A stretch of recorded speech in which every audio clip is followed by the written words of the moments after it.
The principal called when we were in elementary school. We were not surprised it was in regards to Tyler. In fact, Tyler and his good friend Connor, who will be at the wedding tomorrow, had been out for recess playing soccer or Red Rover and didn't want to go inside to the school to pee. But when nature calls, they went over to the closest fence and relieved themselves. They thought it was the best idea until they were caught and had to serve detention. What's wrong with that? 15 minutes. I feel like I should say something cliche, like my brother and I have always been close, but since we are a smaller group here tonight, I think we can be honest with each other. There was a time there in high school when my brother could be found in a full baby blue velour shady wear, as in Slim Shady, as in M&M's clothing line, sweatsuit, and my hair had just enough mousse in it to look like the curls could snap off at any moment, where we didn't get along the greatest. However, despite our fighting behind closed doors, my brother was always my protector, looking out for me in high school, making sure no one bullied his little sister, except for him, of course. Luckily, we grew out of that phase and bonded as friends once my brother set off to university. Throughout my years of education, I was constantly asked if I was related to Tyler. My typical response was, yes, but please don't hold it against me. It wasn't until his later years of high school when one of his science teachers responded that she enjoyed having my brother in her class and she thought he was a good kid, that I was proud to let teachers know that I was in fact Tyler's little sister. This was the time my brother started maturing and figuring out his path in life. I could echo Carly's comments. Tyler and I went to different high schools, and I would agree that it didn't seem like he matured as much until his 5th year of high school. And then he had an idea of what he wanted to do with his future, becoming a teacher. And it was in Brock University, where Tyler followed me because he wanted to be just like his older sister, that we started to get along even better. And we became more like friends than just siblings. We have been there for each other during the annoying times, fun times, and difficult times. There was this one time in my 2nd year, Tyler's 1st year, that I recalled I received a frantic phone call from Tyler. He said I had to come to his dorm right away and tell his Dawn that beer funnel that he had just made, he was actually holding on to it for me. Now you must remember that Tyler was not of age yet, and drinking with an apparatus like that was sure to get you in lots of trouble.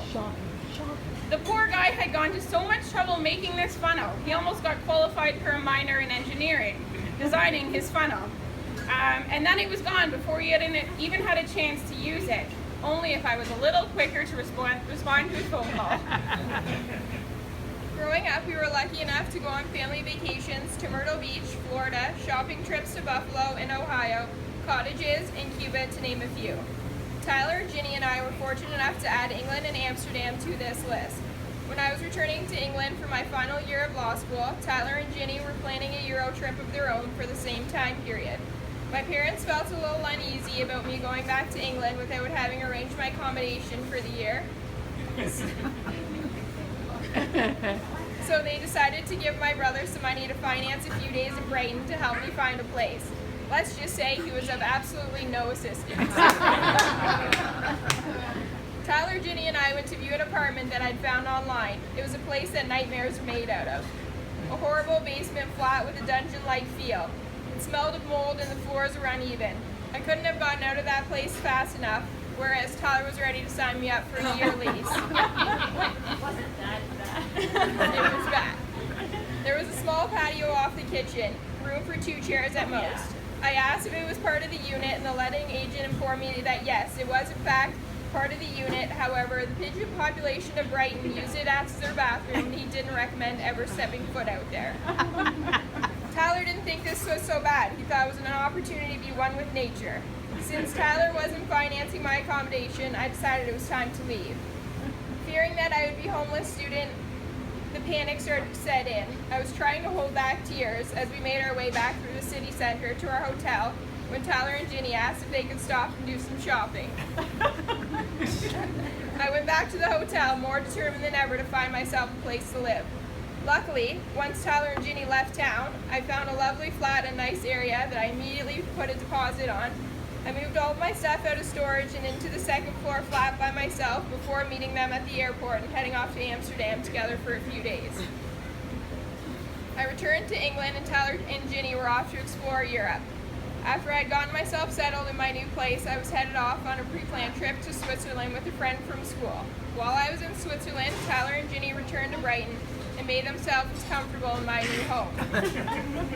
Tyler was even nice enough to christen my new balcony with a new English friend he had met along the way. She went by the name of Mary Jane.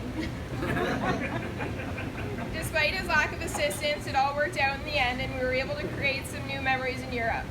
I let Tyler and Ginny sleep in my bedroom and I was on an air mattress in the family room. When they left for the airport to return to Toronto, Tyler was nice enough to let the air of the mattress I was still sleeping on. He is always so thoughtful. I knew he did this not to annoy me, but because he didn't want me to be homesick or miss them, so he was sure to be a pain in my ass until the last possible second. What a guy.